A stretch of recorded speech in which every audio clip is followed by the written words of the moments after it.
ለምንስ ጥርጣሬ ወደ ህሊናችሁ መጣ? እጆቼን እግሮቼን ተመልከቱ። እኔው ራሴ እንደሆንኩም እዩ። ዳሱኝናም ታውቁኛላችሁ። እዩ፣ መንፈስ ሥጋና አጥንት ፈጽሞ የለውም። ከእናንተ ጋር በነበርኩ ጊዜ ስለኔ የነገርኳችሁ ይህ ነው። በሙሴ ሕግ በነቢያት ትንቢትና በመዝሙርም የተጻፈው ሁሉ እነሆ ተፈጸመ። የተጻፈውም ክርስቶስ መከራን ይቀበል ዘንድና ሞትን ድል አድርጎ እንደሚነሳ ነው። በእርሱ ስምም ንስሐና የኃጢአት ስርየት የወንጌል መልእክት ከኢየሩሳሌም ጀምሮ ለአሕዛብ ይሰበካል። እስራኤል ነገድ እንድትፈርዱ በዙፋኖች ትቀመጣላችሁ። ስለዚህ ከዳተኛ የለም ማለት ነው። ስምዖን ሆይ ሰይጣን ሁላችሁንም ሊፈትናችሁ ፈለገ።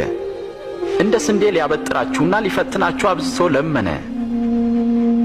ግን እምነትህ እንዳይጠፋ ስላንተ ማለዱ። አንተም ወደ እኔ በተመለስ ጊዜ ወንድሞችን አጽና። እኔ ካንተ ጋር ለመታሰርና ለመሞትም ዝግጁ ነኝ። አስተውል ጴጥሮስ፣ ዛሬ ዶሮ ከመጮሁ በፊት አላውቀውም ብለህ 3 ጊዜ ትክደኛለህ።